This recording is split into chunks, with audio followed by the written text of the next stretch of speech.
Well, greetings, brothers and sisters. Welcome back to another video. I really thought that the last video I would be doing would be the last one, and well, I'm back with another video. It's the 1st of December. It's just a few minutes after 10 o'clock here in South Africa. So today we're going to be looking at the Ezekiel story again. Those of you who have been following my channel will have seen for the last 5 videos or so I've been talking about Ezekiel's 390 and 40-day enactment that we find in Ezekiel chapter 4, and also going into some detail as to the day count from the 2 dates that are given to us in the book of Ezekiel, that being the 5th day of the 4th month in his 5th year of captivity, when the whole story started, through to the 5th day of the 6th month the following year in his 6th year of captivity. So we have a story that fits into a year and 2 months, and we've been looking at the number of days where the story starts off. He sees the Lord's what appears to be some sort of mobile throne. He goes home and he sits at home astonished for 7 days, and then the Lord tells him to meet him in the plain, and he would then he meets him in the plain after sitting at home for 7 days in astonishment. And then the Lord gives him instructions with regards to his enactment, where he had to make a model of Jerusalem.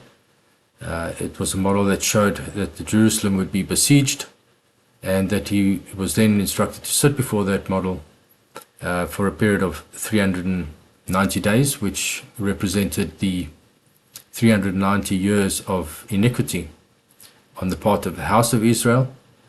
And then he had to lie on his left side for the 390 days, and then he had to turn over onto his right side and lie before the model again for a period of 40 days, which represented the 40 years of iniquity on the part of the house of Judah.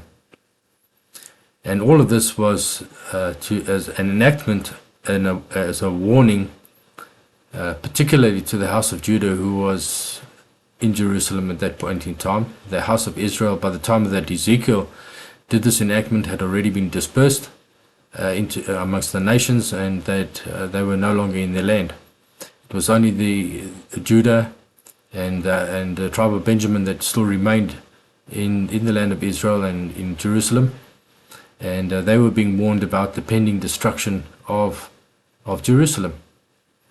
By that stage, when Ezekiel enacted this besiege, he was already in his 5th year of captivity, and Daniel was already in his 14th year of captivity. So Daniel, the first group, had already been in captivity for 14 years, and Ezekiel, together with Jehoiakim, king of Judah, had been in captivity for 5 years. And the destruction of the temple and Jerusalem was about to happen, and it actually happened 6 years after Ezekiel completed this enactment. So I go into a fair amount of detail on that score, showing the chronology, the biblical chronology, and how all of these years fit together, and where that 390 days was probably for the house of the iniquity of the house of Israel, from when to when that occurred, and from when to when the 40 years of iniquity on the part of the house of Judah occurred. And there were some interesting pieces of information that come out of that. So the purpose of this video is not to go through that again. So in the most recent video, it was a recording that Brian and I did. We were just having a discussion, and I took him through the count of Ezekiel's count again, and I showed him perhaps it was a bit more clear exactly where the extra 6 days occur in that story, in that period, that 1 year and 2 months. And so we went through that in detail. We also discussed how the 2,300 days of Daniel chapter 8 fits into the picture, and when the possible start of the 2,300 days is, and where it would most likely end.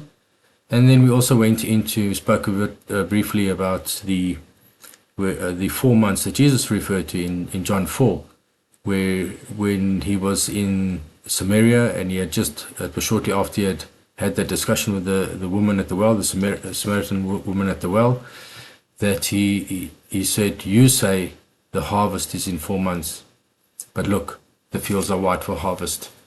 And so we just discussed when that possibly happened. When did Jesus actually say that, and where does that 4 months actually fit in terms of the calendar? So if you haven't actually watched that video, I highly recommend. I think it's this video here, and I would suggest you take a bit of time and have a look at it.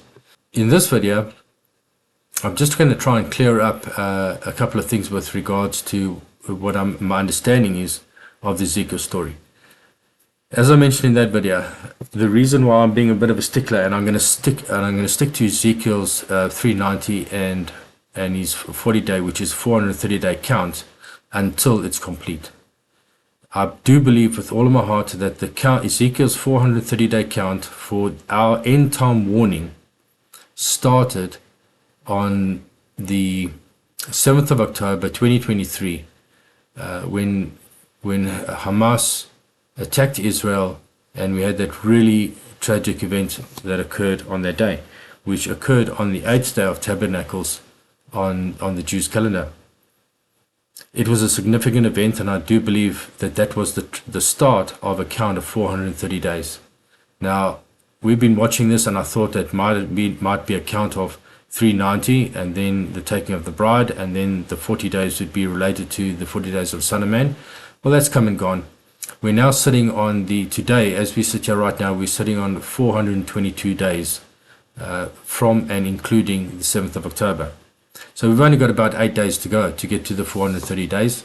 And if the 430 days is in fact Ezekiel's warning for us that we need to follow, then we could be seeking the taking of the bride at the end of the 430 days.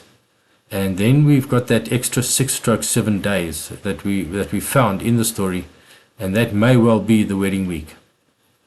And so I want to go in this video, I just want to go and refer to a calendar and just show those days again, and how and what I particularly want to cover is how I believe that although today we're starting the 9th month on the Jews calendar, we could well be seeing that in the Lord's eyes this is the beginning of the 5th month.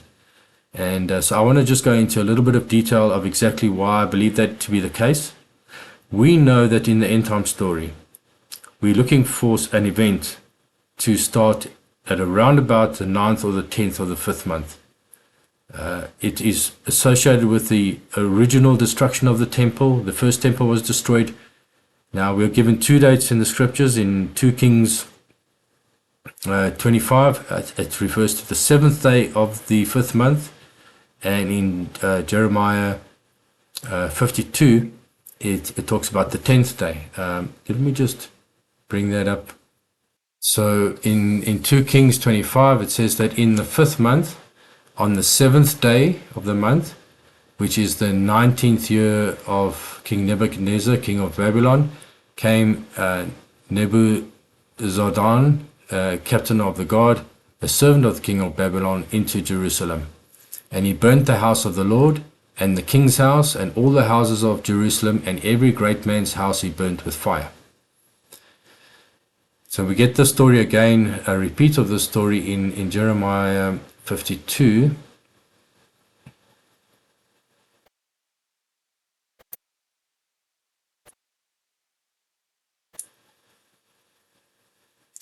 It says, 52:12 says, now in the 5th month, on the 10th day of the month, which is the 19th year of Nebuchadnezzar, king of Babylon, came Nebuzaradan, captain of the guard, which serveth the king of Babylon, into Jerusalem.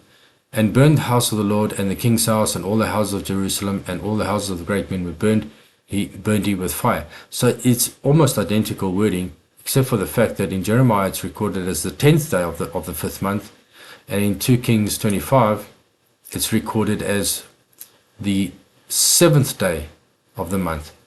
Why that is, I have no explanation. I don't know.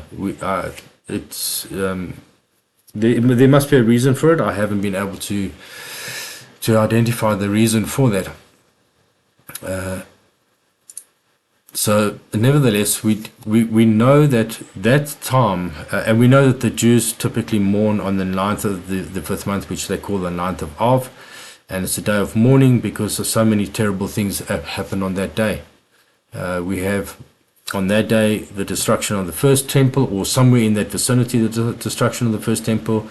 We have the destruction of the second temple in 70 AD, around about that day. When we read the story of the Exodus story and the worshipping of the golden calf, if you do the maths in terms of the numbers there, it is very likely that they worship the golden calf around about the 9th of the fifth month. And when you read the story also a little bit later on, the report back of the 12 spies, the 10 spies that came back and gave a bad report, that probably occurred around about the 9th of the fifth month as well. So, and there are many other events that happen on that particular day. So it's really a bad day for Israel as a whole. We understand that it's very likely to be a repeat situation. And when the fifth month in this year came and went, we were pretty surprised at that nothing had happened on that. And so we've been looking to try and understand where the true fifth month is. In this video that I did about 2 months ago, we were looking there at the possibility that the true fifth month was actually delayed by 2 months, and that was somewhere in the region of where the Jews what the Jews now call the seventh month. And so we were looking at that 2 month difference as a possibility for the true fifth month being in that time period. And well, those dates have all come and gone, so we still can't. This true fifth month has still eluded us. And in this video, I want to go into some detail as to why this 9th month could in fact be the true fifth month. And it's to do with the precession of the equinox, how the equinox has shifted about a month every 2,000 years. It's 2,166 years. The equinox shifts by about a month, and so that's a change in the season. So the seasons have shifted effectively by a month every 2,000 years. Now, in the Lord's eyes, He might be disregarding that shift in the seasons and still looking at the original beginning of the year being His beginning of the year. Which, if that is the case, what I want to show you in this video is that this month we actually might be, in fact, at the beginning of the fifth month, and the end of the 430 days. And the end of the 430 days may actually well be right at the point of the 9/10th of the fifth month. And so we're looking at that, and then we understand it from the original story that happened in the wars. After the initial attack, we know that in the original story in the wars, we know that after the initial attack on the 9th of the fifth month, a governor was put in place. The Gedaliah was put in place as the governor of Jerusalem. And within 50 days, he was killed, and the people were then finally scattered, and they were no longer in control of the land at all from that point in time. And that occurred at the beginning of the 7th month. So it was a two-part process to the destruction. First, the temple was destroyed. Jerusalem was destroyed on the 9/10th of the fifth month. and then the final destruction and them being exiled from the land at that time occurred at the beginning of the 7th month, and hence the mourning for Gedalia in the 7th month, and the mourning of the 9th of the 5th month. So we've understood for some time now that the end time taking of the bride, the initial attack on Jerusalem, and the final attack on Jerusalem must be related to that 5th and 7th month. So it's just been a case of trying to understand where exactly the Lord's true 5th and 7th month is. And I do believe that because of the calendars are so mixed up, because we haven't been able to unravel the calendars, I believe the Lord has given us a count. Right now the Jews are counting the number of days since the Hamas took hostages, and they're on 422 days at the moment, and there seems to be something prophetic about this count, and so we're just watching it carefully, and I intend to see it through to the end. The reason why I believe that Ezekiel is so important, because Ezekiel, if you had to ask which book in the Bible is the Watchman's book, and I would have to say that without a shadow of a doubt, Ezekiel is the Watchman's book. The whole book is everything about a watchman. Ezekiel was Israel's watchman. He was the appointed watchman for Israel at that point in time, and I believe that his story and the things that he enacted were for us to understand our end time. As watchmen of this end time, I believe we must go to look at what Ezekiel did and his warning that he gave to Judah at that point in time will be a similar warning in this end time. I believe that with all my heart. It's just a case of understanding where it fits in terms of the calendar. And that's the purpose that I'm going to hopefully be able to demonstrate tonight. So, yeah, so if these dates come and go, well, then we have to look for alternatives. And so I'm a little bit...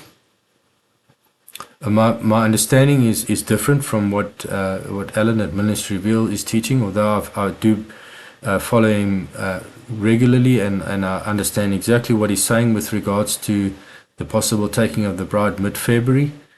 With everything in me, I'm looking at mid-December, and that's exactly a 2-month difference. So if mid-December comes and goes and nothing happens, well, then we will continue with Alan's understanding of the calendar being possibly 6-month difference, where the Lord's beginning may well be this, where the Jews call it the 7th month, the Lord may in fact call it the 1st month, although I have my doubts. It's interesting that in the last video, where maybe it was the previous to the last video, where Alan came to the understanding that we must look further back in the creation to understand the beginning. Before he even got to that point, when I understood, when I heard, I don't know, it's just something in the Spirit said to me, we're going to go back further in the creation, and that's exactly. Alan went back to 12,000 years, and to come up with a 6-month difference, and I have a different view on that matter. I believe that we must look at when the sun and moon were actually created, and that's what I want to look at. And it brings us to a 4 months difference when we go back to when the sun and the moon stars were actually created in that timeline. Okay, so yeah, so I'm pretty excited about this video. I spent today a couple of hours taking my son Baron through it. He's studying. He's just completed 3rd year at university, and he's back home for the holidays, for the summer break. It's our summer now. It's your winter in the northern hemisphere, but he's on break now, and so I was just taking him through it. And as I was just explaining to it, and we were delving into some of these things, there were just so many things that were coming to the fore that were, in my understanding, were confirming that this understanding is in fact the correct understanding. And we were just going into Daniel chapter 8 and the 2,300 years, and I was explaining all of that thing. And it's good to explain some of these things to somebody that is not up to, up to you, because it forces me to go into detail, and it helps me to clarify my understanding in these matters as well. So that was I really enjoyed that. So I decided that this morning that I was going to do a recording, in any case, and then Alan on the forum asked a question on regarding clarity, and so I said, okay, I've got to do this video. So yeah, I don't want to spend any more time on the introduction. Let me get into this thing. Okay. So we're going to base the whole story on the Jews calendar. So this is how they lay it out, and most of you who watch Alan's videos will be familiar with this layout. It's a very difficult layout to follow, and so I'm going to refer to the layout that I prefer to work with. It's the same calendar. Except that I've laid it out. So we're looking at the last year, 23-24, the year 23-24, and so what we have here is that I've really just laid out the months are laid out in that's month 1, month 2, month 3, 4, 5, 6, etc. So each of these are months, and then you've got the 30 days or 29 days in each month going down. The first column is the day of the biblical day on the calendar, and then you've got the corresponding Gregorian date on that line, and then this column here just shows what feasts would have occurred. So in this example, in 2023, on this calendar, it starts on the 22nd of March. Now, if you go to the Jews calendar for 2023, you'll find that they got day 1 as 23 March. On that, and the reason for that difference is largely because they disregard new moon days. They take day 1 of the month being the day after the first sliver is observed, and they call that day 1. And whereas I do believe that we're supposed to call that new moon day 1. So you could call this the Hebrew calendar, as I believe it's supposed to be, with the start with the year starting at the equinox. Essentially, that's what they do. The Jews calendar starts at the equinox, usually around about the 22nd of March. There will be some differences from year to year, but somewhere around the equinox will be the beginning of the year, which is spring, the spring equinox, and that's the beginning of the year. And so, of course, the equinox has shifted through the constellations over the last couple of thousand years. Every 2,000 years, it shifts through one constellation, 1 month. So we, at the moment, the Jews are regarding the beginning of the year around about the 22nd, 23rd, around about 21 March, and so there will be a 1 day difference from time to time between what I put together. Now, this calendar is based entirely on calculation on where the sun, moon, and stars are in relation to, where the sun and moon is in relation to the constellations. In this particular calendar, the target constellation is for a beginning of the year to occur when the sun is in Pisces, because the equinox, the spring equinox, is currently in Pisces at the moment. So that's the calendar, and it's a purely calculated calendar based on the positions of the sun, moon, against the stars. So and hence the differences. But very often the calendar, this version is identical to the Jews calendar. It is very different to the Torah calendar. For example, this month, the Torah calendar, they've just started the 10th month. On the Hebrew calendar, Hebcal, they've just started the 9th month. Well, we can just have a look at that. I think I've actually got it open. So this is, let's go to 2024. So March 2024.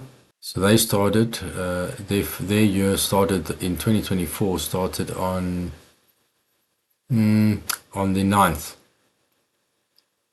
On the 9th of April. And their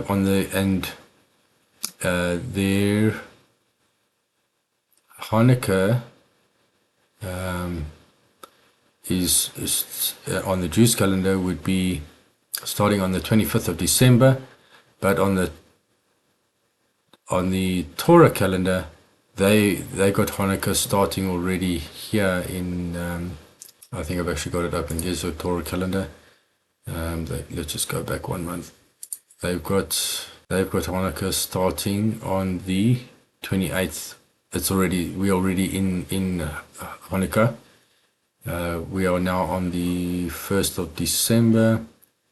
So according to the Torah calendar, we are on the 4th day of Hanukkah. So they are a month. They're about a month ahead of where the Hebcal calendar is, the Jews calendar. This one here. Okay. Yeah, so even amongst the Jews, they can't agree on where the true beginning of the year is. So yeah, that's what we're dealing with at the moment. Which calendar is the true calendar? In my discussion with Brian, we were having a look at the what they call the Zendok calendar. I think it's pretty much the same as the Enoch calendar. It's based on a 364-day year, and it has a fixed period of 30 days per month, and then there are 4 days that are called remembrance days that are counted, but they're not included in the months, those 4 days. So hence a perfect 30 days for each month, and then and a year of 364. And we know for a fact that the sun takes 365 and a quarter days to complete its cycle. So there's a day and a quarter every year that they would be short. And then every couple of years, I don't know, 5-6 years or so, they have an extra week to correct. So it's intercalation week. It's no different to what the Gregorian calendar does every 4 years. We have this extra day to correct for that quarter day that's not counted each year. So after 4 years, you've got 4 quarters, and they add on an extra day. It becomes a 366 day year. So that's to keep the seasons and everything in check. And the Hebrew calendar, the Jews calendar, the biblical calendar is no different. The year typically works on the cycle of the moon, which is 354 days. But because of this 11-day difference between the moon cycle and the sun cycle, they have to make an intercalation adjustment approximately every 2 or 3 years. They have to add an extra month to keep things in sync. Now, I understand that some view that to be that the sun and moon are off course, and that the 11-day difference is because it's off course. I totally disagree with it. In fact, if it wasn't for that day a month bit of difference in the cycle of the sun and the moon, then we would have no phases in the moon. If the sun and the moon rotated, whether you believe in the flat Earth principle model, or whether you believe in the globe Earth model, both of them have their problems. Both of them would have a problem if the number of days, if the moon was also 31 days per month, then you would have a situation in the globe model. One part of the Earth would see the moon, and the other part of the Earth would never see the moon. In the flat Earth model, you would have a situation where everybody would get to see the moon, but it would be stuck on one phase.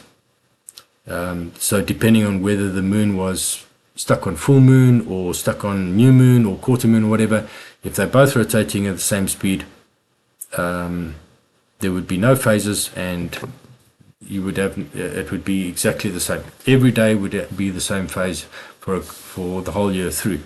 So you must have a slight difference between the rotational speed of the sun and the moon, and that approximately 1 day difference per month is what gives us the changes in phases. Do away with that 1 day per month, and you've got no more changes in the phase. So by design, the moon must be approximately 1 day less per month in terms of its cycle time. That's just a fact. So yeah, I don't ascribe to that moon off being off course. If you try and eliminate that one day, the whole thing falls apart.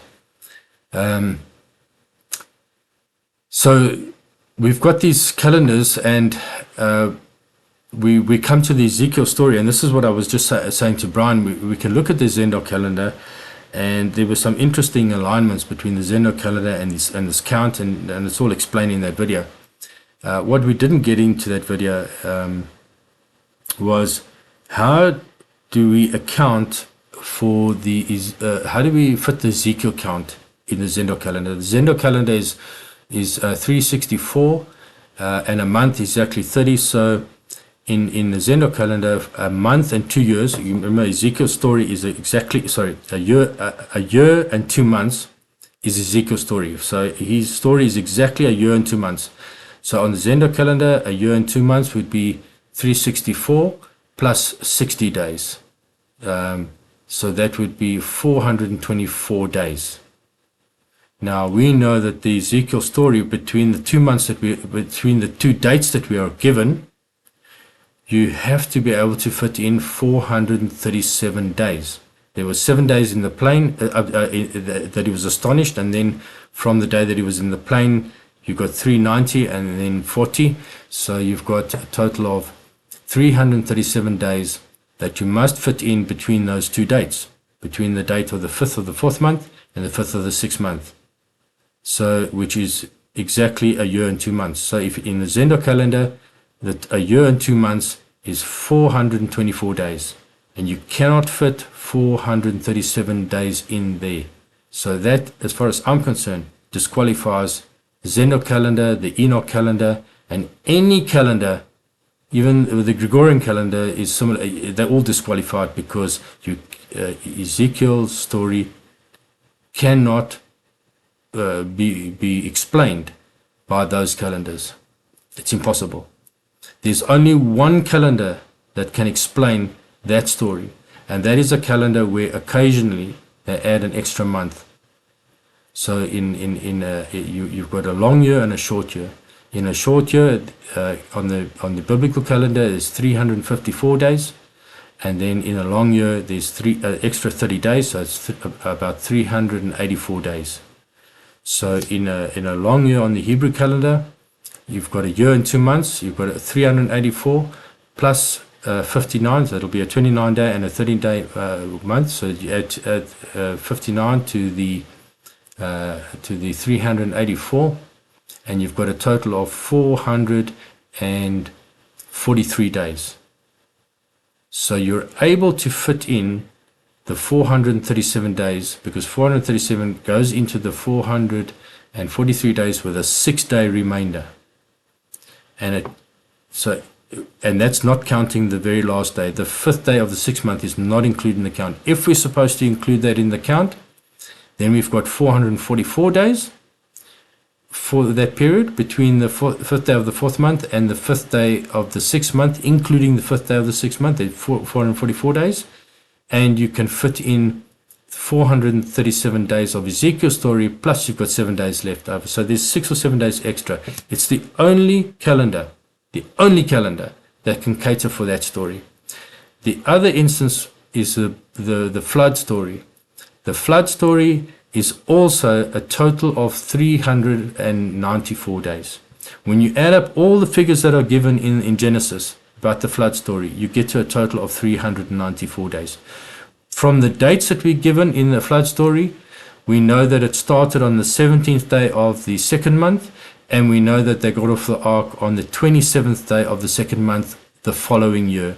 So in the flood story, we know it's a year and 10 days. So from the 17th of the 2nd month to the following year, 17th of the 2nd month, is a year, and then they got off on the 27th day of the 2nd month. That's a year and 10 days. And when you add up all the numbers of the days given in the story, it adds up to 394. Now, which calendar can give you a year, a period of time where it's a year and 10 days, which comes to a total of 394? It's only the biblical calendar that can do that. Because you take a long year, that's 384, plus 10 days, that's 394. It's the only calendar that can cater for the flood story, and it's the only calendar that can cater for the Ezekiel story. As far as I'm concerned, there is no other calendar. Now, it's just a debate.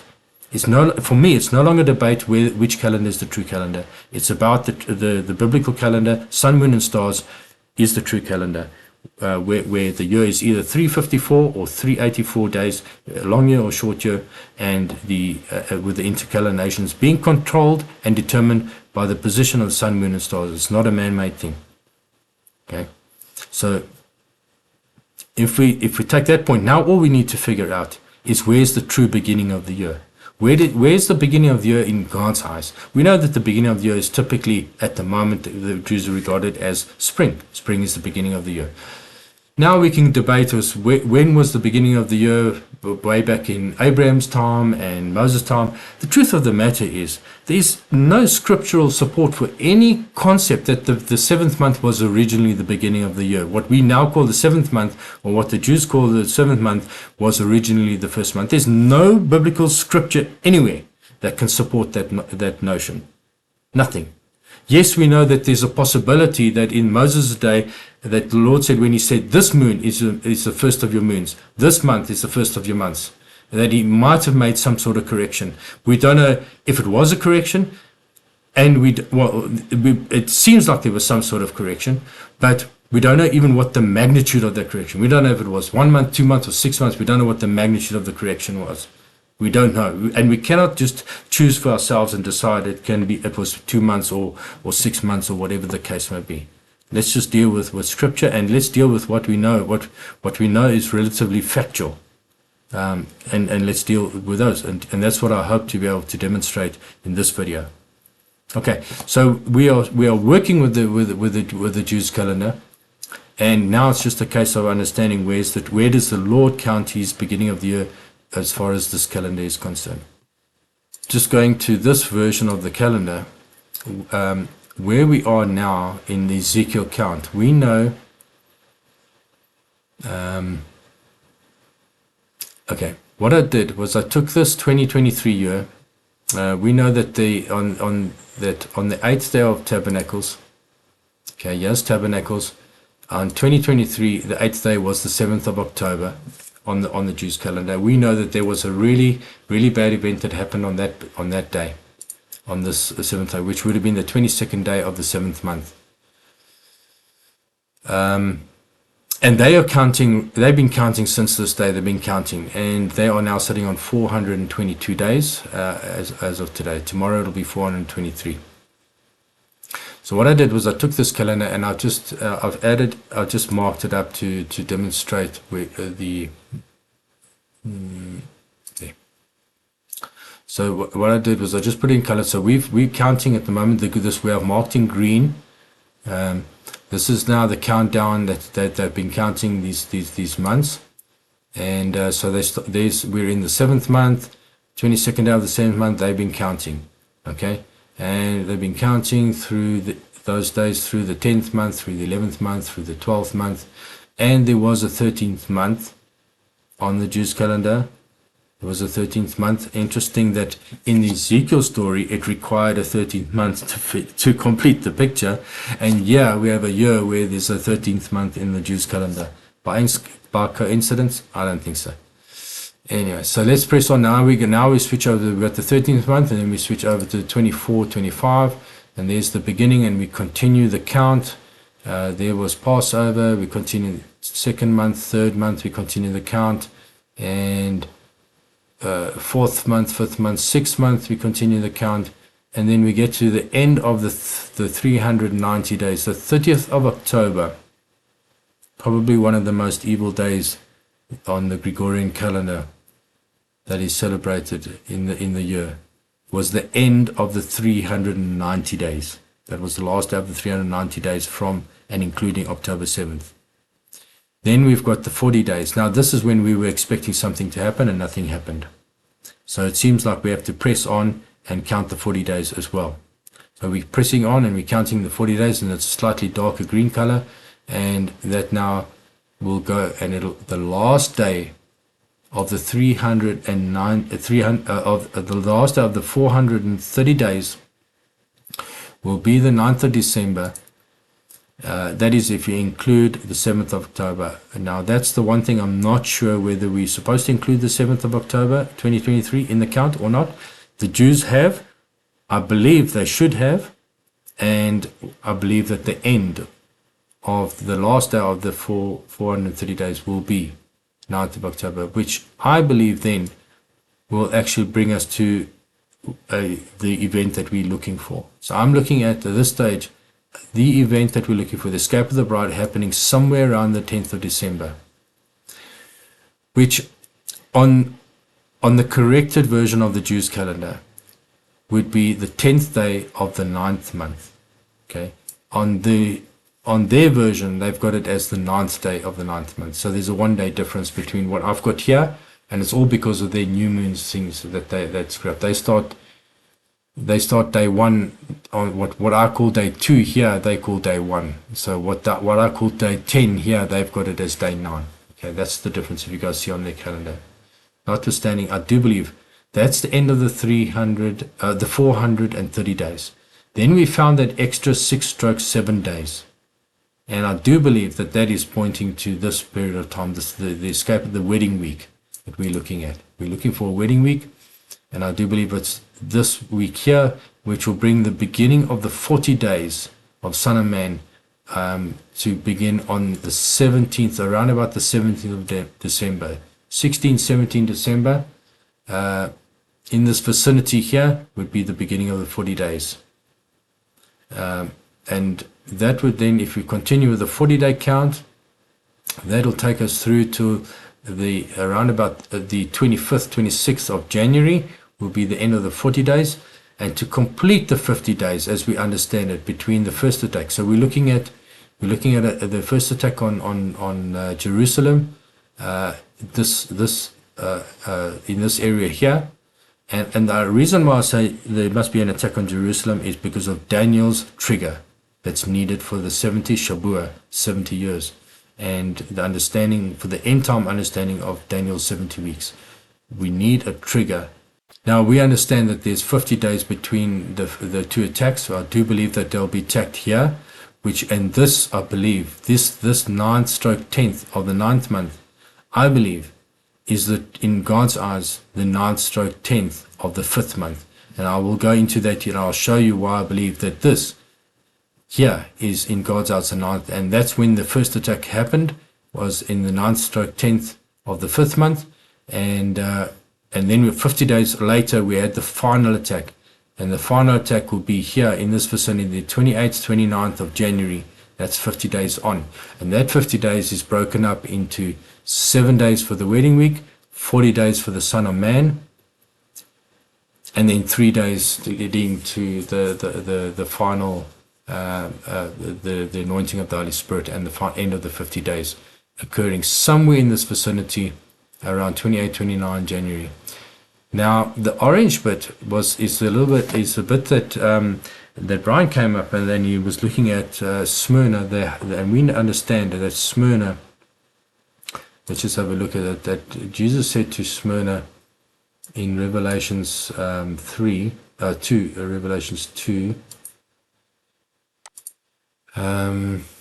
He said to the house to write these things unto the angel of the church of Smyrna, write these things shall the first and the last, which was dead and is alive.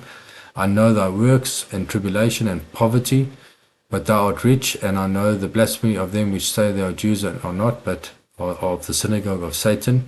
Fear none of these things which thou shalt suffer. Behold, the devil shall cast some of you into prison, that ye may be tried, and ye shall have tribulation 10 days. And be thou faithful unto death, and I will give you the crown of life. So we know that this is very early. That this church of Smyrna, this is an event that happens very early in the beginning of tribulation, the 14-year tribulation, and we know that including the Ephesus. This Ephesus church, I believe, is related to And so does Alan. I do understand that he believes it's related to the end time apostles that will be appointed, and that's what's speaking over here. And these are the ones that have to be super patient, because he mentioned patient twice in this just amidst and thy patience and has borne and has patience. Yeah. So where have we had to be patient? Anyway, so that's related to right at the beginning of the 14-year tribulation as well. The events of the church of of Ephesus, and then of course Smyrna, and then there's 10 days of tribulation. I think Brian was suggesting that may what happens if that is put at the end, immediately at the as the tribulation starts, and that would take us through to the 9th of the 11th month, which would be around the 7th of February. So that would be 10 days. Now, the interesting thing that I just want to highlight at this point in time is that this would be the end of 490 days, which I found very interesting indeed. We know that 490 is a very significant number in the Lord's Word. He's used 490 so many times. Daniel's 70 weeks was 490 years in the WAS understanding.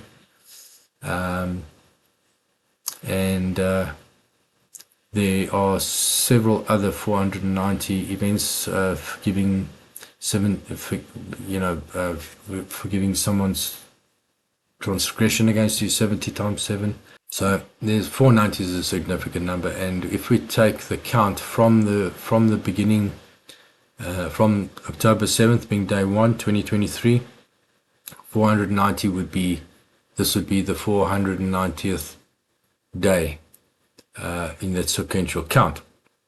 I will get to this date now. This one that I marked in red, I will explain. That's related to Zechariah chapter 1 and the horses. So what I would like to do now is I want to go and show you why I believe the 9th month, as we understand it to be now on the Jews' calendar, to be in fact the 5th month in the Lord's eyes. And for that we need to go back to a little bit further back to the beginning of when the sun, moon and stars were created. To that effect, we need to just refer. I just want to take you through this. Some of you will remember this chart that we understood, the fractals. I'm just going to use this chart to demonstrate what our understanding is in terms of the creation, where it was 3 sets of 7,000 years. We had the 7,000 years of the time of the Spirit. Before that was 7,000 years. If we were present there at that point in time, that would have felt like 7,000 years. That was the lead up to the creation. We had the creation, the 7 days of creation, with 7 days, which was 7,000 years. A day is like 1,000 years, and 1,000 years is like a day. So we had the creation, 7,000 years, and then we have the time of Adam, the 7,000 years for Adam. Adam came after this initial creation, and we are now living in this 7,000 years of Adam. We're at the end of this 6,000 years. We're about to go into the final 1,000 years of the reign of the Messiah, the reign of Jesus Christ. That's where we're at the moment. So if we are to understand, now we understand that from Genesis 1:14, that the sun, moon and stars is the calendar. Genesis 1:14, and it came to Genesis 1:14, and God said, "Let there be lights in the firmament of heaven to divide the day from the night, and to let them be for signs and for seasons and for days and for years, and let them be for lights." And so we know from Genesis 1:14, this was the beginning of the calendar. Until the sun and the moon and the stars were created, there was no day and night, no years, no seasons. This was the beginning of the calendar as we know it. This is our calendar. The sun, moon and stars is our calendar. So to understand the beginning of the calendar, we have to go back to when the sun, moon, and stars were created. And so if we do that, we can go back to our understanding in terms of when they were created. So if we're sitting at the 6,000 year end of the 6,000 years here, we know that in terms of the creation week or the 7,000 years of creation, the sun, moon, and stars were created on the fourth day. In the evening and the morning, the fourth day. That was the sun, moon, and stars were created on the fourth day. So if we say that this is in this 1,000 years here is when the sun, moon, and stars were created, it would be at this point in time when the actual calendar started. So if we are supposed to make adjustment for the movement of the seasons, which is about a month every 2,000 years or so, then that movement or that shift of the seasons would have started when the sun, moon, and stars were created. So that would be the last 6,000, and then this would be 7,000, 8,000, 9,000, and somewhere between 9,000 and 10,000 years ago.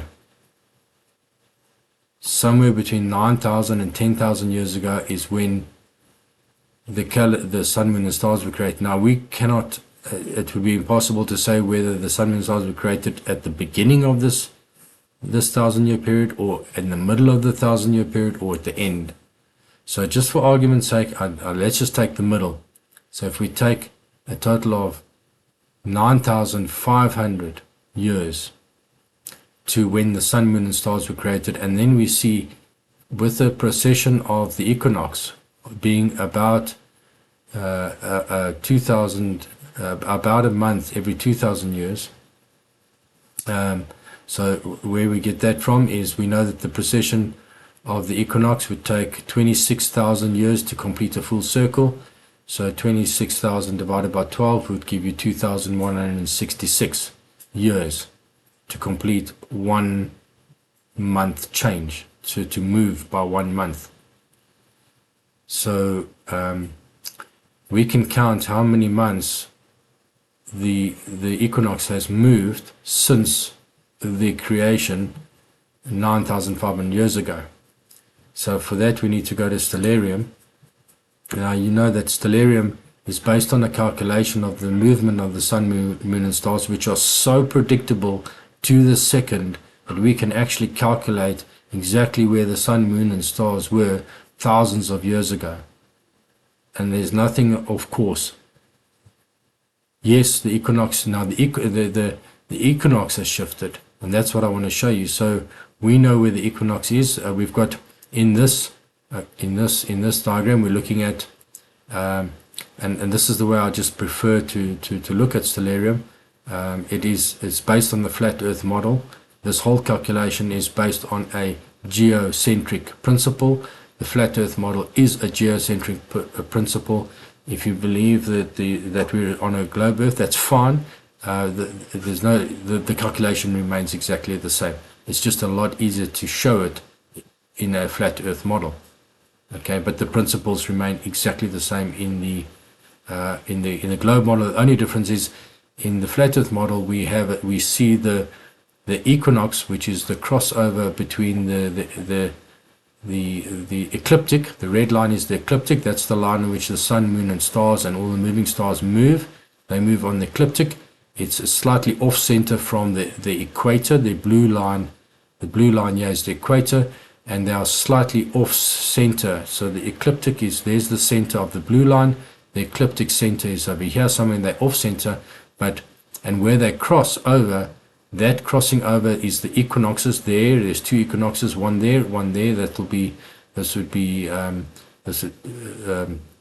in our time now, this would be the spring equinox from a northern hemisphere perspective, and this would be the autumn equinox from a northern hemisphere perspective. And then you've got the two solstices when the sun is closest to the northern hemisphere, around June period, And then you've got the other solstice when the sun is furthest away from the northern hemisphere. The winter solstice would be this point over here on the ecliptic.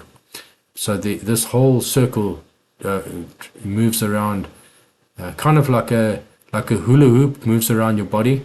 If you imagine your body being the centerpiece, the blue, and the hula hoop would move around your body in a circle in that form. The speeds of the sun, moon, and stars, it doesn't change. Just the ecliptic line, swings around like a hula hoop around the body of a person. So we want to just see now, this is what we're looking at today. We see that today is the beginning of the 9th month, and today was New Moon Day. So tomorrow the first sliver should appear, and so tomorrow would be so tonight we should see the first bit of light. So tomorrow will be first working day, not the first day of the month, but the first working day. And so anyway, the point I want to make is look at where the sun, moon, and stars. It's in this constellation here with Scorpio, and so we need to understand. Just that's the picture. We're sitting in the 9th month of a year. Okay, just remember this picture. All right. So now we want to go back. We want to go back 9,500 years. So we've got to. So to go back 9,500 years on this BC, because the stellarium is based on the Gregorian calendar, we must go back 7,500 to minus 7,500. Okay, because we've got 7,500 BC and plus 2,000 years of AD. So that's a total of 9,500.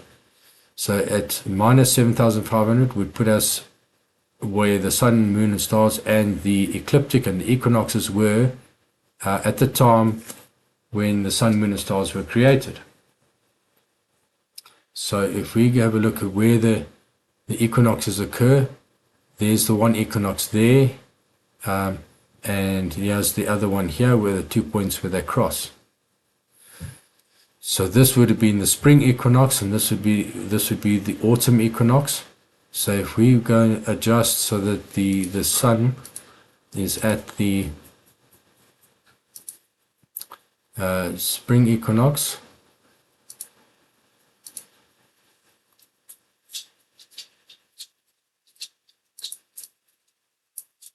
okay, there's the sun now at the spring equinox. And there's the moon just after. So let's just take it one day back.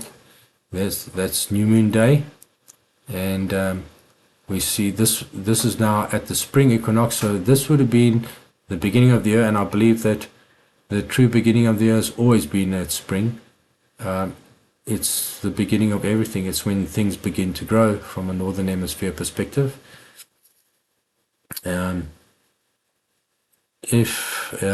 If the Garden of Eden was in the southern hemisphere, then perhaps there was a 6-month change. I just can't find any evidence that Adam and Eve were based in the southern hemisphere. If I look at the description of Enoch, Enoch describes the luminaries, the movement of the luminaries, and if we look at that description, it seems to be that he was describing it from a northern hemisphere perspective. So at this point in time, I'm fairly convinced that the beginning of the year has always been spring from a northern hemisphere perspective. And that's what we've got in this picture here now. So we've got about the 20th of the 5th month to be the beginning of the year for in 9,500 years ago. So where would be, if this is the beginning of the 1st month, where would be the beginning of the 5th month? Where would the sun be for the beginning of the 5th month? Okay, so then we need to go forward 4 months to get to the beginning of the 5th month. So that would be the beginning of the 1st month, 2nd month, 3rd month, 4th month, and then the beginning of the 5th month. See where now I'm going to just zoom in a little bit. See where the sun, where's the moon? There's the moon there. So we can come back a few days just to bring them together. Okay, there's new moon day for the beginning of the 5th month,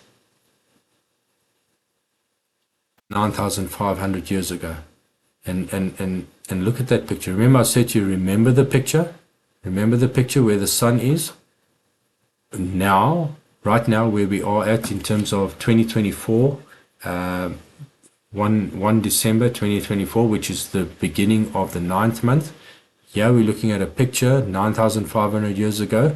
This is the beginning of the 5th month. I think it's fairly clear. I think that based on this understanding, 2024, I'm just going to go back to today's date, 12/1.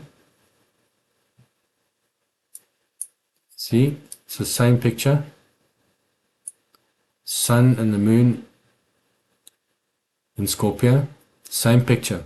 So if we're on the Hebrew calendar, we're at the beginning of the 9th month. Based on the beginning, when the sun, moon and stars were created, this would be the beginning of the 5th month. So when you go back to this calendar here, I said to you, well, let's just go back to this version that I've marked up. When we say here that we are here today, 1st of December, and it's the beginning of the 9th month, that this, in God's eyes, in terms of where the beginning was, so what we're saying is the Lord is ignoring the shifting of the seasons. It's ignoring the shifting of the seasons, which is due to the shifting of the ecliptic. And therefore, this month is actually his true 5th month. And if the end of the 430 days comes to the 9th/10th of the 9th month, then this is actually, in God's eyes, the true 9th/10th of the 5th month. And we know that that is the day that we've been targeting. That is our target. Right from the beginning, when we received the prophecy of you're right on target, we were not talking about Taurus. We were not talking about anything else. We were talking about the attack happening on the 9th of the 5th month and the second attack happening 50 days later. That's what we were talking about. And that's the confirmation that we got it. It had nothing to do with the constellations. It was always that you're right on target with regards to saying that the 9th of the 5th month is the day of the attack and 50 days later will be the final destruction. You can go back to that video and listen to it again. That is what was confirmed. Let's not add anything to it. And I do believe with everything that is in me right now, that this is the true 9th of the 5th month in the Lord's eyes. If we have to understand that from the beginning, he doesn't change. He doesn't change with the seasons.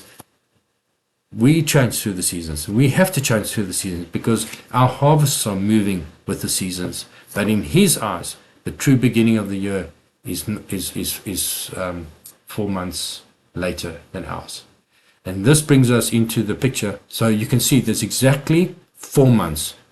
9th month to the 5th month is exactly 4 months difference. And that's why the Lord said to us, you say the harvest is in 4 months. And I say the harvest is ready now. So when we go into when did the Lord say that? How do we understand when you say the harvest? When you say the beginning of the harvest is in 4 months. When is the beginning of the harvest in our current year? When do we start? When does Israel start their harvest? They start harvesting. The beginning of their harvest is at the time of Passover. That's the beginning of harvest. That's when they start the first. There's the first fruits. Now you can argue whether the first fruits, which is the first of the first harvest, whether it's after Passover or whether some people want to put it on the second day of unleavened bread. the day after the Sabbath of unleavened bread. They want to put first fruits there. I believe it's there. It's immaterial. The point is, the beginning of the harvest is around Passover. And what is 4 months before Passover? Well, the middle of the if the middle of the first month, go back. If we just go back from Passover to so if the middle of the Passover is the beginning of the harvest, then going back 4 months would be one month would be middle of the 12th month, the second month would be the middle of the 11th month, the third month would be middle of the 10th month, and the fourth month would be the middle of the 9th month. That's the 4 months difference. So we've got two things now that are pointing to this time period. 4 months from here would be the beginning of the harvest. Jesus didn't say what harvest. He was just saying, well, you say the harvest comes in 4 months, and I say the harvest is ready now. And I believe with everything in my heart that this is what he was pointing to. This 4 months difference. That's where we're sitting at right now. So if we take now the 50 days, we know that from the first attack, being the 9th or the 5th month, or the true 5th month of the year in this instance, then 50 days later, when will the final attack be? 50 days later would be in the Lord's eyes the first day of the 7th month. And look at where it happens, right here at the beginning of the 11th month, a day difference, somewhere in the beginning of the 11th month,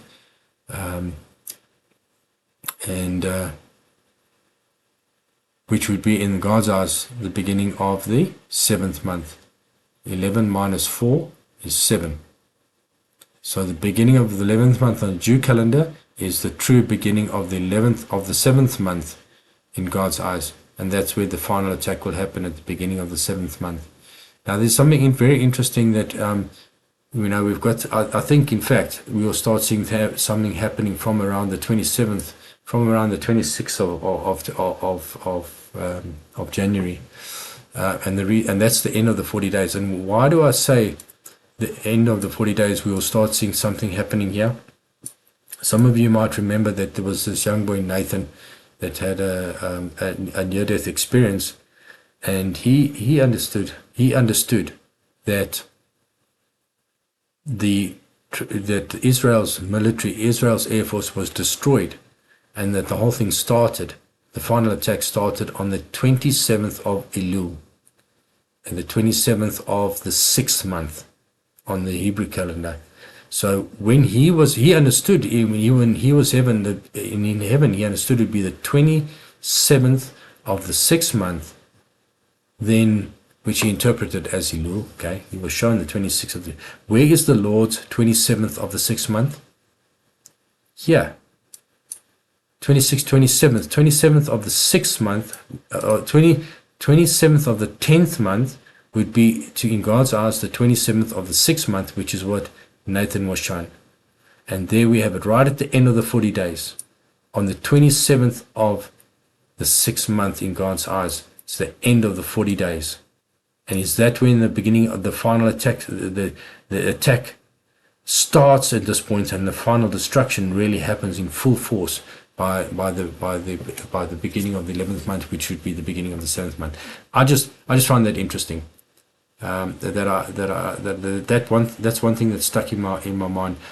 I'll share that. If I can find the link to that video, I'll share it in the description, and you can go and check it out for yourself. I just want to get to something that Alan asked in the forum with regards under one of my post, and the question was, how does the Jesus' birthday and the 2 months after his birthday fit into the picture? If this is when the attack happens, and this is the true 9th of Av, and in the Lord's eyes this is the true 5th month, then of course the 7th month would be the true 3rd month in God's eyes. And we understand that Jesus' birthday was on the middle of the 3rd month, around the 15th of the 3rd month. So that would be on the Jews calendar, that would be the middle of the 7th month, with the beginning of Tabernacles would be his birthday. And in the Lord's eyes, the beginning of Tabernacles is the Lord's true birthday in his eyes. We know that his actual birthday at the in 2 BC did occur on the 15th day of the 3rd month in the calendar of that day. So disregarding the shift of the seasons and the adjustment that we need to make now, they were, you must understand, at that point in time, they were already 3 months of the 4 months, the 4 month correction that we need to make now. At that point in time, there was only 3 months correction to get to the beginning. But notwithstanding, I do believe that Jesus was born on the 15th day of the 3rd month on the calendar in that day. Whenever they were observing the 15th day of the 3rd month, that's when Jesus was born, on the 15th day of that 3rd month. So it was all related to the calendar at that particular point in time. But if we're looking at from the beginning perspective, then the 15th day of the 3rd month would be the 15th day of the 7th month on today's Hebrew calendar. And it just, if you go, something that I just observed to be very interesting, that this whole thing, this whole story started on the 15th day of the 7th month. Let me just go and show you that if we go to the 2023, October 2023, we see that the start of the 390 days started here on the 8th day. Well, what was just before that? It was the 7th day of Tabernacles. Now, going back to Ezekiel, we saw that he saw the Lord, the mobile throne, on the 5th day of the 4th month. Then he was in astonishment for 7 days, and then on the 8th day he received his instructions regarding the 390 and the 40. Now, we're assuming that he started the enactment immediately on the day that he received the instructions, that's why we're counting this particular day. If it was the day after, well, then we might have to make an adjustment to this count. At this point in time, I'm assuming that it must be starts on the day he received his instructions, which would have been the equivalent of the 8th day or the 22nd day of the 7th month. But notice that in the story, 7 days of astonishment is catered for by the 7th day of Tabernacles. So that he would have seen the Lord the equivalent of the 15th day of the 7th month, or in the Lord's eyes, if in terms of this count, this would be the 15th day of the 3rd month. Okay, so the whole story, the whole Ezekiel story, starts on what the Lord might consider to be, in fact, the 15th day of the 3rd month, the day that Jesus was born, which I thought was very fitting. The whole story starts at the beginning of Tabernacles in 2023. Okay, so that brings me to one last thing, and that's the story in Zechariah chapter 1. And so let's just go to Zechariah chapter 1. And I think, now we understand that Zechariah is a chapter to years book, and that chapter 1 would be related to the first year of the tribulation. Chapter 14 would be related to the 14th year of the tribulation. So we can read Zechariah chapter 1, and there are some interesting things that come. So Zechariah, we see the reference here to a particular date on the 24th day of the 11th month.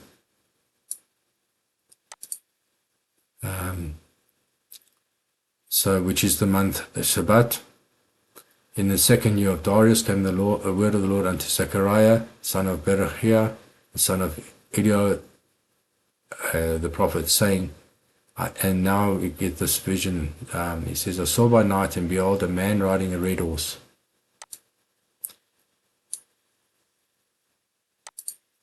And he stood among the myrtle trees that were in bloom, and behind him were red horses, speckled and white. And I said, O my Lord, what are these? And the angel talked with me and said unto me, I will show you what these be. And when the man stood among the myrtle trees and answered and said, These are they who the Lord hath sent,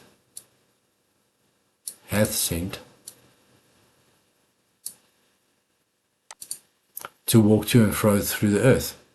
Now, I'm telling you, over and over again, I've seen whenever the word speaks about the earth, most often it's referring to the land of Israel. Most often, like in Revelations, where it talks about the second beast. First beast comes out of the sea, that's out of the Gentiles. The second beast comes out of the earth, that's out of the land of Israel, out of amongst the Israelites. I'm telling you now, the second beast will be a descendant, or it will be an Israelite descendant. Yes, the first beast will be an Arab. No, I've no doubt about it. He'll be what the Muslims will regard as the new Mahdi, not the new Mahdi, but the Mahdi that they've been waiting for, their Messiah. But the false prophet will be a Jew. And it would fit the picture as far as they're concerned as well, because they understand that Jesus is the false. They consider Jesus, Isa to be a prophet, and he's coming again. And they know that Isa was a Jew, that he was the son of Mary. Mary was a Jew. They won't have a problem with Jesus, the prophet that's coming in their book of Quran, being a descendant of the Jews, because that's what he was in their first run. They just don't believe he was the son of God. They're just saying he was a prophet. So I have no doubt, and I will show you. We have a biblical representation of this person. Very interesting. And then I will close on this. This is something I'll just interject. I was just discussing this with Baron as well, and I was sharing it with Peter as well. And I've read it on the forum as well. So interesting. Anyway, just on this point here, so we see he has a man riding the red horse, and he's amongst the myrtle trees, and there are other horses speckled with white, and they've already walked through the earth to and fro. And this event he sees on the 24th day of the 11th month, and he names it. So I'm fairly certain that this is the 11th month of the Jews, the Hebrew calendar 11th month, not the Lord's 11th month. So if we go to the calendar, the 24th day of the 11th month will be the 22nd of February. Now, the interesting thing is that the red horse had already ridden. They had already been going to and fro through the earth, and all the earth, and later on he actually says, all the earth sitteth still. Now, in the past, where is it? And all the earth sitteth still. Okay? Now, in the past, I've read that as being the entire world. It's not. This is just Israel, the land of Israel, that's sitting still and at rest. This, I believe, we have this red horse already rides.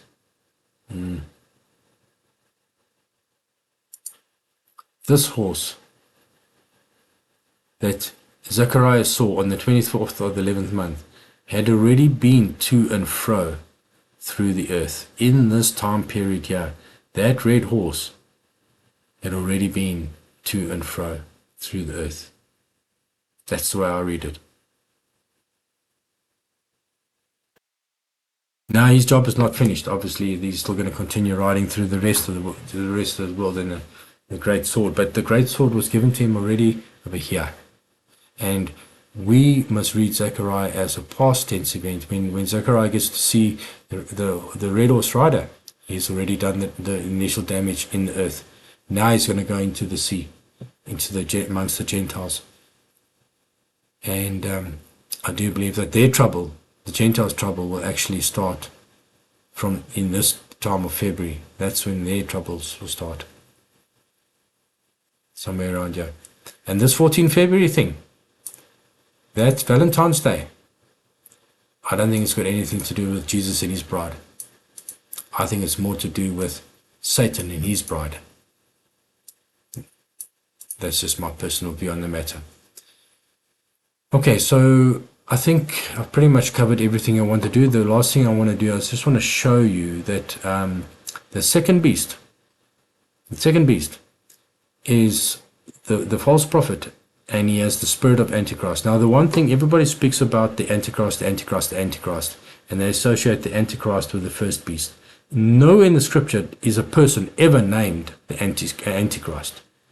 The person is either named a false prophet or a false teacher or a false Messiah, but it's never called an Antichrist. We have the spirit of Antichrist. Yes, Paul refers to the spirit of Antichrist. Now, the spirit of Antichrist can manifest himself in multiple beings at a point in time. So will the false prophet, the second beast, have the spirit of Antichrist in him? For sure. Will the first beast, the one that comes out of the sea, will he have the spirit of Antichrist in him? For sure. But who is really the true Antichrist, if you want to call it an Antichrist? The false prophet will be the actual guy. He's the one that will deny that Jesus was the Messiah. He's the one that comes and says in his own name that he will come and say, I am Isa, I am Jesus Christ, and you Christians got it all wrong, and you must worship this other dude, this guy that will be that the Muslims will consider to be the Messiah, true Messiah, and he will point everybody to that guy, the first beast. That's according to Revelations. And I'll show you where we've got an example of this false prophet in the New Testament. If we go to Acts 13, Acts 13:6. Now this is a story. You can go read it for yourself.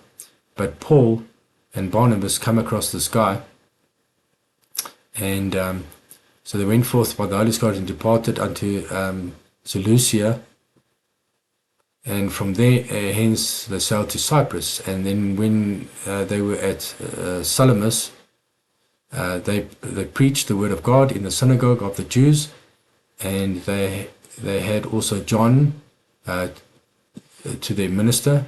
And when they had gone through the Isle of Paphos, they found a certain sorcerer, a false prophet, a Jew, whose name was Bar Jesus, which was with the deputy, who was with the deputy of the country,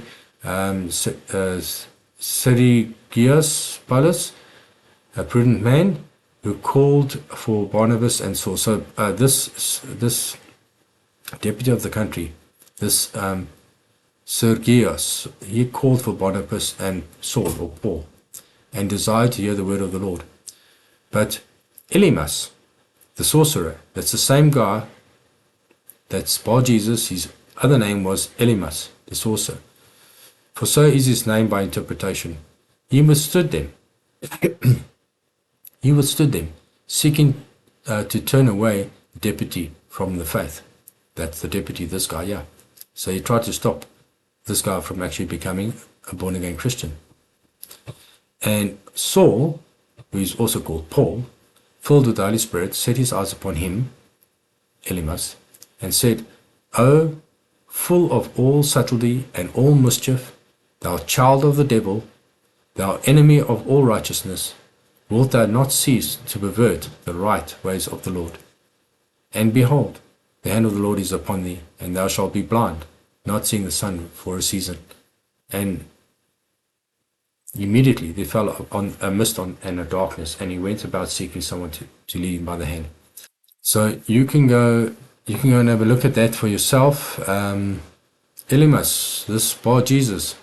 Now, I understood this a while ago, and I posted a couple of things on the forum that I believe that the second beast was a Jew, and he'll be of Israelite descent. And then this video came across my path a few weeks ago, maybe a month or so ago, and I was absolutely floored when I saw it. I'll just share that with you guys. We'll just it was this video here. This guy, some of you have been watching him, Truth is Christ. He does a tremendous he does a study on the searching. He searches certain words and names to understand the patterns and the number of occurrences and all that time in the Bible. and he's found how the King James is really perfected in terms of the counts. So I think he's done some excellent work, and he just really proves that the King James was really inspired, and that the Lord controlled every aspect of the translation of the King James. Anyway, let's just go to the beginning of that, and let's just listen what he has to say about this Bar Jesus. What would you do if you found out the 666th mention of Jesus in the entire Bible? So if you count every single time that his name appears, once you got to the 666th mention, it's not talking about Jesus Christ. It's talking about a false prophet, a sorcerer, an antichrist, the only antichrist mention of Jesus in the entire Bible. So if you go to King James Pure Bible Search, or purebiblesearch.com is where you can download this software. Only recently, only in the past couple days has this been found, and it was sent to me by 2 different people, and I checked it myself, and I was so blown away. I just needed to share how simple and how precise this is, and it's a really big deal, because I guess I'll explain after, but if you go to purebiblesearch.com, you download King James Pure Bible Search. First of all, the reason I think we never found this before, the reason I never stumbled on it, is because when you type in Jesus in Pure Bible Search, first of all, it'll give you a count of 973. So that's Jesus when it's standalone Jesus. If you want to include all the mentions of Jesus with the apostrophe, you need to include this asterisk or the star, which gives you the full count of 983 mentions. Now, a few of those are not referring to Jesus Christ. And if you're familiar with this channel, you already know about that, and I'll point you to videos that detail those things after this. But if you were to look for the 666 mention in this count, there's one mention of Jesus that doesn't appear, and it's usually a mention we don't really care about anyways. But in order to get that other mention of Jesus, which is not talking about Jesus Christ, you need to put a star in front of Jesus, giving you a count of 984. So once you have a star in front and the end of Jesus, that's when it's giving you every single appearance of Jesus in the Bible, including this Antichrist mention of Jesus, which we're going to see. So once you select a result in the middle here, as you can see, it's giving you every single time that Jesus shows up in the Bible. If you were to select this, if you're to select this details icon up here, if it lets me, you have to click the green pin to make it stay. I'm going to drag it over here so we can see it easily.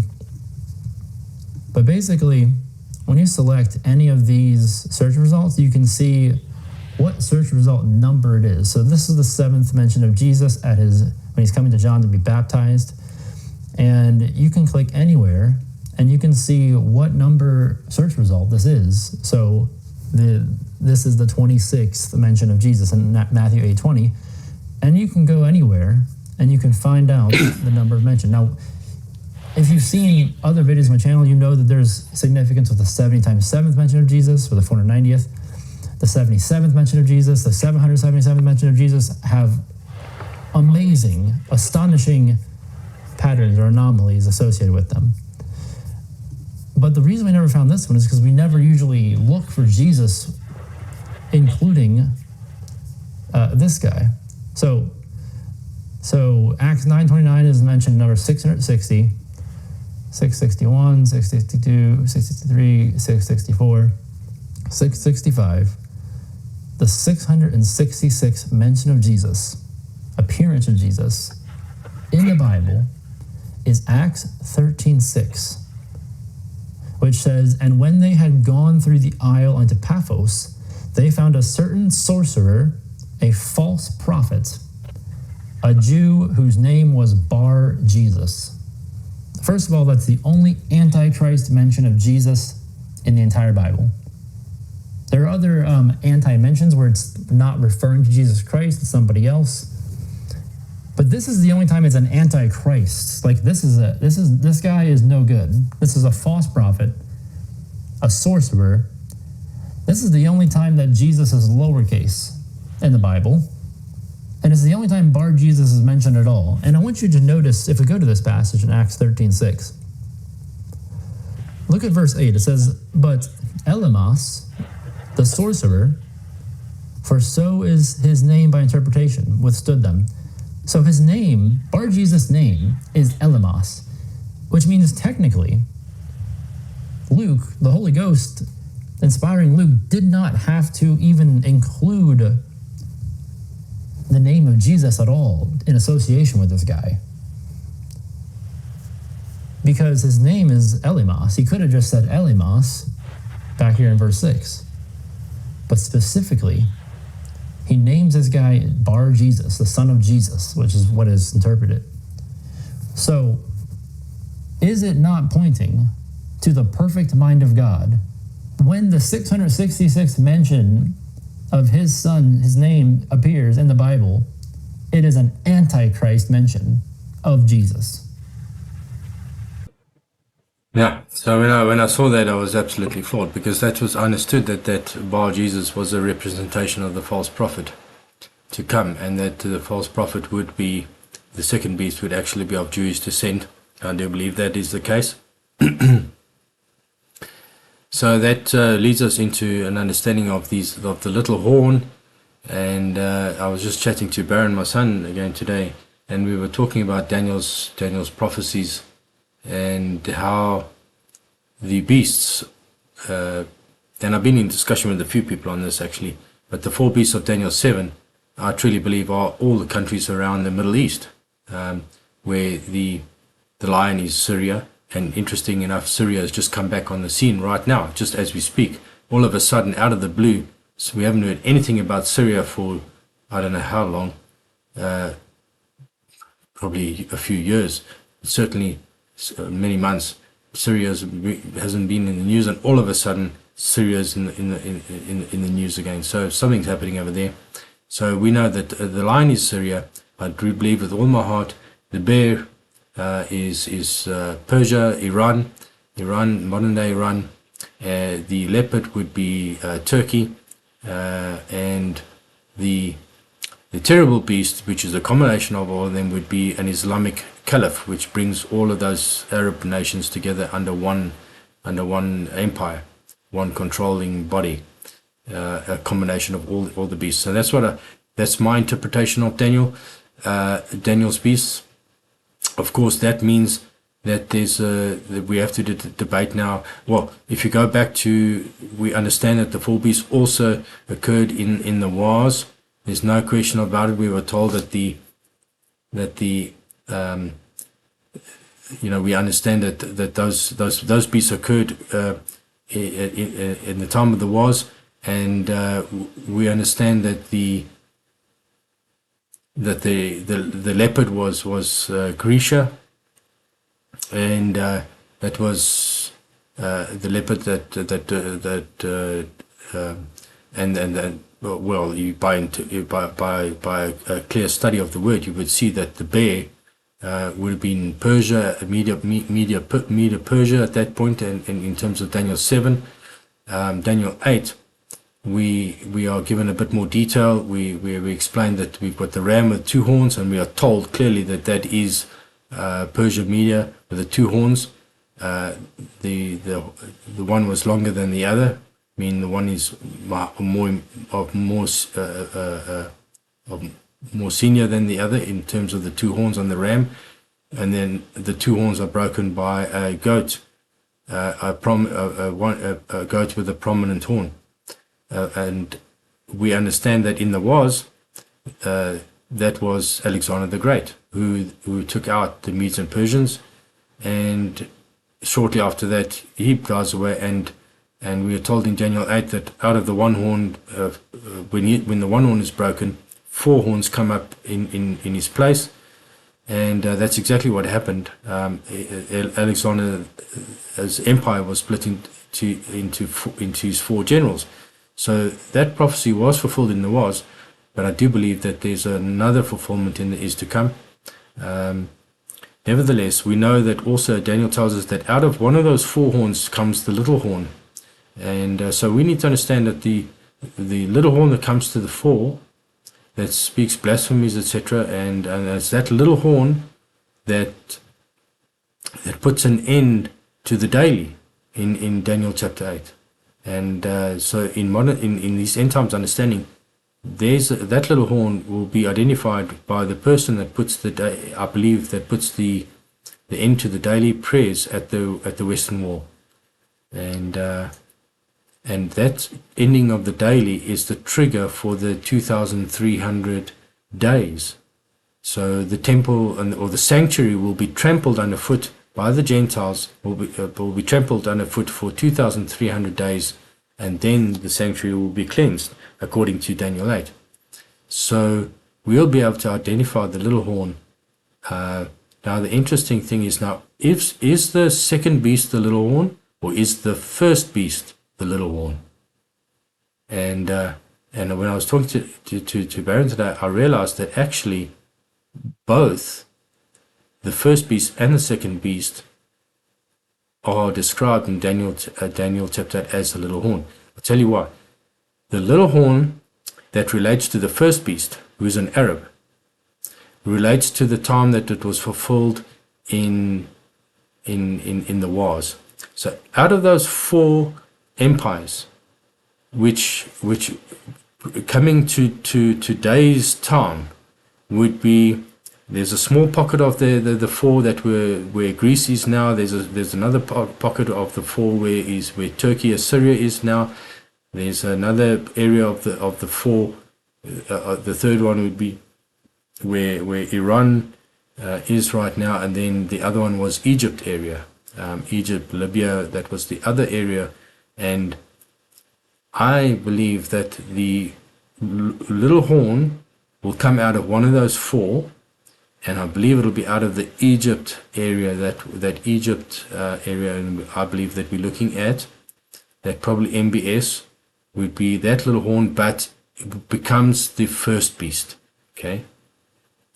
And then when you understand the prophecy in today's terms, in the end times, the reenactment of that prophecy, we've got to look at the bigger picture for the reenactment. I think that the ram in today's times, for the end times, will be, again, it'll be Iran, where they've got their two leaders. They've got the supreme leader and their prime minister. And the interesting thing is, in Daniel 8, it says the longer of the two horns came up last, and up until now, the supreme leader has been in power, and he's had several prime ministers in his time. So he clearly wasn't last. All the prime ministers, the shorter horns, were always last. And then a few months ago, they lost the prime minister and they got a new one.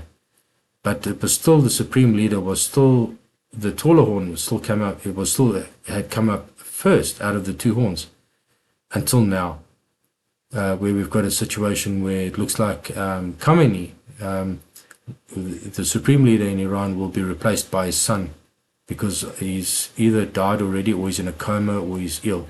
And because of that, I believe that's now Daniel 8 is fulfilled. The longer horn, the supreme leader, will have come up last. So we see that whole thing is starting to develop in terms of the ram. Now, who's the goat with the prominent horn? We know it's Grisha. Grisha is also means Javan. Javan was the descendant, one of the three sons of Noah, and the descendants of Noah that filled the Europe and the West. So I believe that the goat that's the prominent horn is referring to the West. So at this point in time, I'm looking at the prominent horn probably being Biden, the prominent horn of the West, and they may well actually take out Iran very soon, and Biden then will probably be no longer. Whatever happens to him, I don't know, and then we'll see the United States splitting into four. I do believe, and out of one of those four will come the little horn.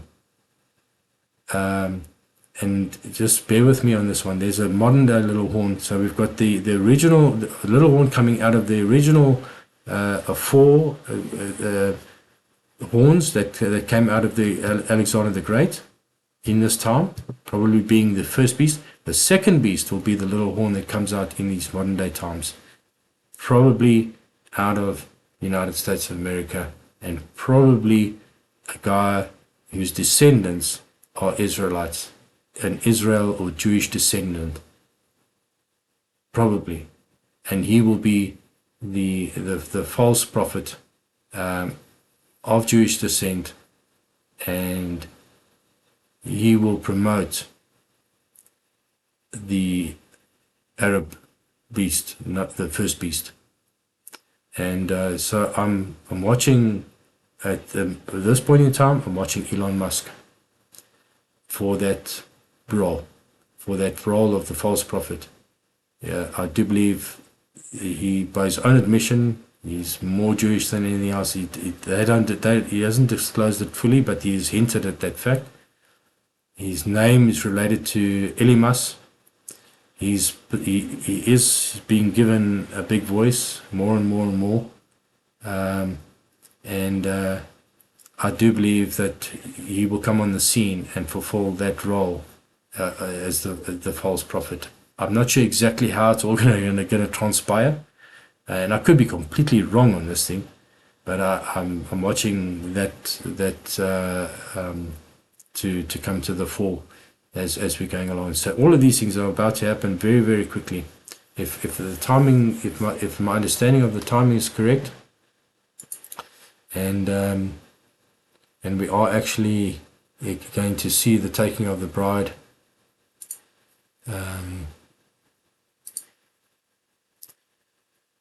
in this time, then this week we're sitting over here. Then this week here could be a very, very interesting week. A lot of things could happen in this time. Now the picture is not totally clear, but it's getting clearer and clearer as we go along. Yeah, I've said enough. I basically covered the areas that I wanted to cover, and I hope that this blesses you. And we'll be watching carefully. May the Lord bless you and keep you. May His face shine upon you. And I'm so looking forward to the fulfillment of all of these things so that we can understand exactly with greater clarity what's coming. So come, Lord Jesus, come. We look forward to you, Lord. Amen.